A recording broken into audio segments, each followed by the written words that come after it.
ഇതിലെ excise vigilance ഓഫീസറായിരിക്കുന്ന സമയം ശിവദാസ് മേനോൻ സാറാണ് അന്ന് ഫൈനാൻസിൻ്റെ എക്സൈസ് മിനിസ്റ്റർ. ഒരു ദിവസം എന്നെ അദ്ദേഹം വിളിച്ചു. അദ്ദേഹം വിളിച്ചിട്ട് പറഞ്ഞു, അന്ന് യോഗേഷ് ഗുപ്ത, ഇപ്പോൾ ഇവിടെ ഗവൺമെൻറ് സാങ്ഷൻ കൊടുക്കാതിരിക്കുന്ന യോഗേഷ് ഗുപ്തയാണ് അന്ന് KSBCയുടെ MD. ശിവദാസ് നായർ സാർ, അദ്ദേഹം ശിവദാസ് മേനോൻ മിനിസ്റ്റർ എന്നെ അദ്ദേഹത്തിൻ്റെ മൻമോഹൻ ബംഗ്ലാവിലാണ് അദ്ദേഹം താമസിക്കുന്നത്. അവിടെ വിളിപ്പിച്ചിട്ട് പറഞ്ഞു, സെൻകുമാർ KSBCയുടെ MD ആയിട്ട് വരണം.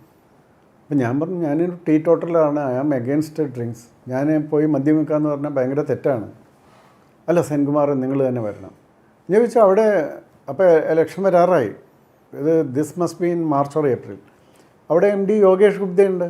ഇപ്പോൾ അയാളോട് കണ്ടിന്യൂ ചെയ്യാൻ പറയേണ്ട ദിവസമുണ്ട്. അല്ല, അയാൾക്ക് CBIയിൽ പോസ്റ്റിംഗ് കിട്ടിയിട്ട് അയാൾ പോയേ പറ്റുള്ളൂ. അവിടെ എന്താണ് മറ്റേ ഒരു ഹർഷദ് മേത്തയുടെ മറ്റേ കേസുണ്ട്, അത് ഇയാളാണ് അന്വേഷിക്കേണ്ടത്. അപ്പോൾ അയാൾ പോയേ പറ്റുള്ളൂ. അപ്പോൾ ഞാൻ പറഞ്ഞു, എനിക്ക് actually I am a teetotal and against liquor and അവിടേക്ക് പോകാനായിട്ട് എനിക്ക് ബുദ്ധിമുട്ടുണ്ട്. അല്ല, അപ്പോൾ ഞാൻ പറഞ്ഞു, അത് സെൻകുമാർ പോയേ പറ്റുള്ളൂ. അങ്ങനെ തന്നെ KSBCയുടെ MD ആയിട്ട് പോസ്റ്റ് ചെയ്തു. അപ്പോൾ ആ സമയത്താണ് ഗവൺമെൻറ് ലിക്കർ ഈ KSBCയുടെ അന്ന് ഹോൾസെയിൽ മാത്രം ഉണ്ടായിരുന്നു, മാറ്റി റീറ്റെയിൽ എടുക്കാനായിട്ട്. അപ്പോൾ എനിക്ക് തോന്നുന്നു ഇപ്പോൾ കേരളത്തിൽ കാണുന്ന മിക്കവാറും റീറ്റെയിൽ ഷോപ്സൊക്കെ ഞാനെടുത്തതാണ്, അവിടുത്തെ നിയമം ബാക്കിയുള്ളത്. പക്ഷേ ഞാൻ ലിക്കർ അധികം സെയിൽ ചെയ്യാതിരിക്കാൻ എല്ലാ 1-ാം തീയതിയും ഹോളിഡേ കൊടുത്തു, എല്ലാ ആഴ്ചയിലും ഷോപ്സിന് ഒരു ദിവസം ഹോളിഡേ കൊടുത്തു. അങ്ങനെ how to limit the liquor thing. പക്ഷേ അന്നത്തെ ഗവൺമെൻറ് സർവേ ചെയ്ത് KSBCയുടെ ലിക്കറിൽ നിന്നാണ് പലപ്പോഴും ഞങ്ങൾ ബാങ്കിൽ നിന്ന് കടമെടുക്കുന്ന സമയത്ത് ഞങ്ങൾക്ക് 5-6% പലിശ കിട്ടും.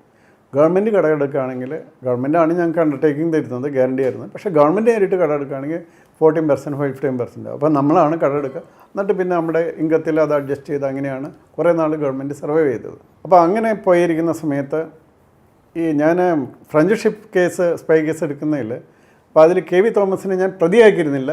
ഒരു ദിവസം അങ്ങേരെ എൻ്റെ മുന്നിൽ വന്ന് കരഞ്ഞ് നാശാക്കിയതാണ് KV തോമസ്. അന്ന് MP ആയിരുന്നു. അപ്പോൾ അത് കൊച്ചിയിൽ ഞാൻ കമ്മീഷണറായിരിക്കുമ്പോഴാണ്. അതിൻ്റെ കുറേ കാര്യങ്ങൾ കൊച്ചിയിൽ എന്താണ് നമ്മുടെ വിദ്രാ കേസ് അങ്ങനെയുള്ള, അത് ഇന്ത്യയിൽ ആദ്യമായിട്ട് ഒരു അണ്ടർ ഏജ്ഡ് പെൺകുട്ടീനെ ഇല്ലിസിറ്റ് അത് ഇമ്മോറൽ ട്രാഫിക് ആക്ടിന് പിടിച്ചിട്ട് അവരുടെ സ്റ്റേറ്റ്മെൻറ്റ് വാങ്ങി, ആ കുട്ടിയുടെ സ്റ്റേറ്റ്മെൻറ്റ് വാങ്ങി റേപ്പ് കേസ് രജിസ്റ്റർ ചെയ്യുന്ന ഇന്ത്യയിലെ ആദ്യത്തെ കേസാണത്. അപ്പോൾ നമ്മുടെ ഇവരൊക്കെ ഉണ്ടായിരുന്നു അന്ന്. ഞാൻ ഹൈക്കോടതിയിൽ നിന്ന് 2 വനിതാ അഡ്വക്കേറ്റിനെ വിളിച്ച് അവരുടെ പ്രസൻസിൽ ഒരു വനിതാ SI ഇരുന്ന്, അന്ന് ഇപ്പോഴത്തെ സിസ്റ്റമൊന്നും വന്നിട്ടില്ല, പുതിയ ഈ മറ്റേ ഡൽഹിയിലെ കേസിന് ശേഷം വന്ന നിയമങ്ങളൊന്നും വന്നിട്ടില്ല. അപ്പോൾ അന്ന് ഇങ്ങനെയൊക്കെയാണ്. ആക്ച്വലി ഡൽഹിയിലെ കേസിൽ വന്ന നിയമങ്ങൾ മിക്കവാറും ഞാൻ അന്ന് പാലിച്ച നിയമങ്ങളാണ്, അന്ന് സ്വന്തമായിട്ട് ഞാൻ പാലിച്ച നിയമങ്ങളാണ്. കാരണം എഴുത്തും വായന അറിയാത്തൊരു കുട്ടി കൂടിയായിരുന്നു അവർ. അങ്ങനെയുള്ള കുറേ കാര്യങ്ങൾ അതിൽ ബാക്കിയുണ്ട്, അത് ഞാൻ പറയുന്നില്ല ഇപ്പോഴും. ഏതായാലും ഈ ഇഷ്യൂവിൽ എന്തോന്ന് പറ്റിയെന്ന് വെച്ചാൽ, ഞാനപ്പോൾ അന്ന് ശങ്കരനാരായണ സാറാണ് excise and finance minister. Excellent ആൾ, എന്നെ ഭയങ്കര വിശ്വാസമാണ്. അപ്പോൾ അതുകൊണ്ട് ഇടയ്ക്ക് പറയും എന്നോട്, സെൻകുമാർ അവിടെ ഉള്ളതുകൊണ്ട് എനിക്കൊരു തലവേദനയില്ല കേട്ടോ, എനിക്ക് ഭയങ്കര ഇതാണ്. അതിലൊക്കെ ചില ഇഷ്യൂ എന്നൊക്കെ പറഞ്ഞാൽ, ഇപ്പോൾ ഒരു പർട്ടിക്കുലർ സ്ഥലത്ത് ഷോപ്പ് തുറന്നിട്ട് അവിടുത്തെ ഷോപ്പിൻ്റെ ആളുടെ വരുമാനം കുറഞ്ഞു എന്ന് പറഞ്ഞ് അന്ന് ഉണ്ടായിരുന്ന ഒരു ക്യാബിനറ്റ് മിനിസ്റ്റർ ഭയങ്കര പ്രഷർ ചെയ്ത് ഞാൻ പറഞ്ഞു, ഞാൻ മാറ്റില്ല. കാരണം എന്ന് വെച്ചാൽ ഞാൻ മാറ്റിയാൽ ഞാൻ കേസിൽ പ്രതിയാവും. കാരണം ഗവൺമെൻറ് റവന്യൂ കുറയ്ക്കും, പ്രൈവറ്റിന് ആൾക്ക് പൈസ കൂടുതലുണ്ടാക്കുകയും ചെയ്താൽ അന്ന് 13(2) അനുസരിച്ച് ഞാൻ നേരെ ജയിലിൽ പോയാൽ മതി, ട്രയൽ പോലും നേരിടേണ്ട ആവശ്യമില്ല, അത്ര ക്ലിയർ കേസാണ്. അതുകൊണ്ട് ഞാൻ മാറ്റില്ല. അവസാനം ആ ഷോപ്പ് മാറ്റിയത് ക്യാബിനറ്റ് തീരുമാനം എടുത്തിട്ടാണ്, മനസ്സിലായോ? എന്നിട്ടും എന്നെ മാറ്റിയില്ല, മനസ്സിലായോ? അത്രയും നല്ലൊരു മിനിസ്റ്ററായിരുന്നു അദ്ദേഹം. പിന്നീട് ഗവർണറൊക്കെ ആയപ്പോൾ അയാൾ. ഞാൻ പാലക്കാട് പോകുമ്പോൾ അദ്ദേഹത്തിനെ കാണാൻ പോകാറുണ്ടായിരുന്നു. പിന്നെ അദ്ദേഹം മരിച്ചു പോയപ്പോൾ. അപ്പോൾ പെട്ടെന്നൊരു ഗവൺമെൻറ് ചേഞ്ച് ചെയ്ത് വന്നിട്ട് ഈ KV തോമസ് എക്സൈസ് മിനിസ്റ്ററായിട്ട് വന്നു. അപ്പോൾ ഞാൻ നേരെ ഓടിപ്പോയി. ഞാൻ TV കാണുന്നു KV എക്സൈസ് മന്ത്രിസഭയിൽ മാറ്റം വന്നു, KV തോമസ് എക്സൈസ് മിനിസ്റ്റർ. ഞാൻ നേരെ പോയി അനന്യ സാറിനോട് പറഞ്ഞു, എന്നെ മാറ്റണം, സാറിന് അറിയാമല്ലോ ഇതിൻ്റെ കാര്യങ്ങൾ എറണാകുളത്തുണ്ടായിരിക്കുന്നു, അപ്പോൾ ഇങ്ങയുടെ കീഴിൽ ഞാനെങ്ങനെ വർക്ക് ചെയ്യുന്നത്? അദ്ദേഹം ഒന്നും മിണ്ടില്ല. ഞാൻ അവിടെ തന്നെ തുടർന്നു. അങ്ങനെ തുടരേണ്ടി വന്നു. പിന്നെ അവസാനം ഏഷ്യാനെറ്റിലെ ചിലർ, സിന്ധു സൂര്യമാരൊക്കെയാണ് എൻ്റെ പേരിൽ, ഞാൻ LTC എടുത്ത്, എനിക്കൊന്നും എൻ്റെ വീട്ടുകാരെ നോക്കാൻ പറ്റില്ല, നമ്മൾ വർക്ക് ഹോളിക്കായിട്ട് നടന്നുകൊണ്ട് പല കാര്യം. ആദ്യമായിട്ടൊരു LTC എടുത്ത് ഇവരെയും കൊണ്ട് നമ്മൾ അന്ന് ഹിമാചൽ പ്രദേശിലുള്ളത് എൻ്റെ ബാച്ച്മേറ്റ് IAS ഒരുത്തനാണ്. അവിടുത്തെ ആപ്പിളിൻ്റെ ജ്യൂസിൻ്റെ ഒക്കെ ഒരു ഇതുണ്ട്, അതിൻ്റെ MD. അപ്പോൾ അവന് തന്നെ അവിടെയെല്ലാം എൻ്റെ കാര്യങ്ങൾ അവൻ നോക്കിക്കോളാം. നമ്മൾ ബാക്കിയുള്ളടത്ത് പോയി ബാച്ച്മേറ്റ്സ് ഉണ്ട്. ചണ്ഡീഗഡിൽ ഞാൻ ഇരിക്കുമ്പോൾ വാർത്ത ഇത് വരുന്നു, സെൻകുമാർ ലിക്കർ ബാരൻസിൻ്റെ ഹെൽപ്പ് ഉപയോഗിച്ചിട്ട് ഇങ്ങനെ യാത്ര നടത്തുന്നു അതൊക്കെ പറഞ്ഞു.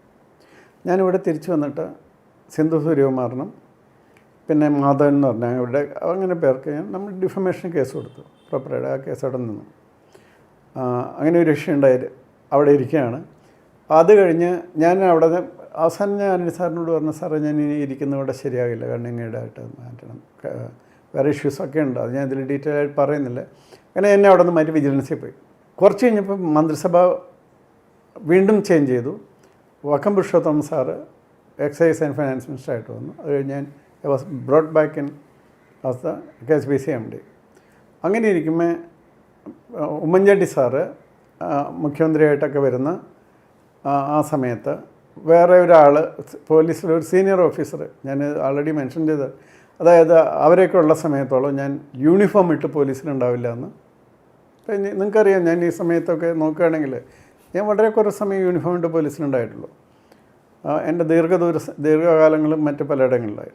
അപ്പോൾ അത് പലരും ഇവർ ചെയ്തിരിക്കുന്ന ഇങ്ങനെ സീനിയർ പല ആൾക്കാരും ചെയ്തിരിക്കുന്നു. പിന്നെ ചില പൊളിറ്റിക്കൽ ആൾക്കാർക്ക് നമ്മൾ വഴങ്ങി കൊടുക്കില്ല എന്ന് അവർക്കറിയാവുന്നതുകൊണ്ട് ഒരു ഇടാത്തതായിരിക്കണം എന്നല്ലേ നമുക്കറിയാൻ പറ്റുള്ളൂ. എന്ന് വെച്ചിട്ട് എനിക്ക് അതിൽ വിഷമമൊന്നുമില്ല. I worked under some of the better ministers with better freedom, better output also. അപ്പോൾ അങ്ങനെ ഞാൻ അദ്ദേഹത്തിനോട് പറഞ്ഞു, വക്കം പുരുഷോത്തമൻ സാറിനോട് പറഞ്ഞു, സാർ എനിക്ക് IG ആയിട്ട് ലോക്കൽ IG ആയിട്ട് പോകണമെന്ന്. ഒരു വർഷം ആണ് ഇലക്ഷൻ, 2005 ഇലക്ഷൻ വരുന്നത്. 2006 ഇലക്ഷൻ വരെയാണ്. 2005 ഫെബ്രുവരിയിലാണെന്ന് തോന്നി. ഞാൻ പറഞ്ഞു എനിക്ക് പോകണം. അദ്ദേഹം പറഞ്ഞു അത് പറ്റില്ല, അവിടെ നിന്ന് പോകാൻ പറ്റില്ല, സെൻകുമാർ അവിടെ ഇരിക്കണം എന്ന് പറഞ്ഞു. ഞാൻ പറഞ്ഞു സാർ ഇതാണ് ഇഷ്യൂ, അതായത് എന്നെ യൂണിഫോം ഇടിക്കില്ല എന്നിങ്ങനെ പറഞ്ഞിട്ടുണ്ട്, അപ്പോൾ അത് ശരിയല്ലല്ലോ സാർ. അങ്ങനെയാണോ, ഒന്ന് എത്താൻ പോയിക്കൊള്ളാൻ പറഞ്ഞു. അങ്ങനെ ഞാൻ IG സൗത്ത് സോണായിട്ട് ചാർജ് എടുക്കുന്നു. അന്ന് ആരൊക്കെയാണ് നമ്മൾ കേസ് അന്വേഷിക്കാൻ പോയ SROയിലേക്ക് പോയ അന്വേഷിക്കാൻ പോയ മിസ്റ്റർ ശ്രീവാസ്തവയാണ് DG. നോക്കണം, ഇവിടെ KV തോമസൊക്കെ വന്ന് നമ്മളിരുന്ന് ഇവിടെ വെച്ച് നമ്മൾ മിസ്റ്റർ രാമൻ ശ്രീവാസ്തവ, അദ്ദേഹത്തിന് എന്നോട് വിരോധം എന്ന് വെച്ചാൽ ഞാൻ അദ്ദേഹത്തിന് ഒന്നും ചെയ്തിട്ടില്ല, കാരണം ഞാൻ കേസ് അന്വേഷിച്ചില്ല ശരിക്കും, അവിടെ നിന്ന് ഇത് മാത്രമേ ഉള്ളൂ. പക്ഷേ ആ കേസ് CBI കഴിഞ്ഞിട്ട് അന്വേഷിക്കാൻ കണ്ടുപിടിച്ച ആൾ ഞാനാണെന്നുള്ള ആ വിരോധം ആയിരിക്കണം. അപ്പോൾ എൻ്റെ മാക്സിമം ബുദ്ധിമുട്ടിക്ക് അങ്ങയുടെ ഇവരുടെയൊക്കെ ഒരു സ്വഭാവമായിരുന്നു. പക്ഷെ ഞാനാണെന്ന് വെച്ചിട്ടുണ്ടെങ്കിൽ അന്ന് ഭയങ്കരമായിട്ട് വർക്ക് ചെയ്യുന്ന, ശരിക്കും ഓവർ വർക്ക് ചെയ്യുന്ന സമയമാണ്. ശരിക്കും ഈ പ്രസിഡൻറ്റ് വിസിറ്റിലൊക്കെ ഞാൻ 26 സ്ഥലങ്ങളിൽ ഒരു ദിവസം പോയിട്ടുണ്ട്. പ്രസിഡൻറ്റ് പോകുന്ന ഹെലികോപ്റ്ററിൽ, ഞാൻ പോകുന്ന കാറിലാണ്. അതും അന്നത്തെ കാറെന്ന് പറയുന്നത് അംബാസഡർ കാറിൻ്റെ പഴയ മോഡലാണ്, ഇന്നത്തെ പോലെ വണ്ടികളൊന്നുമല്ല.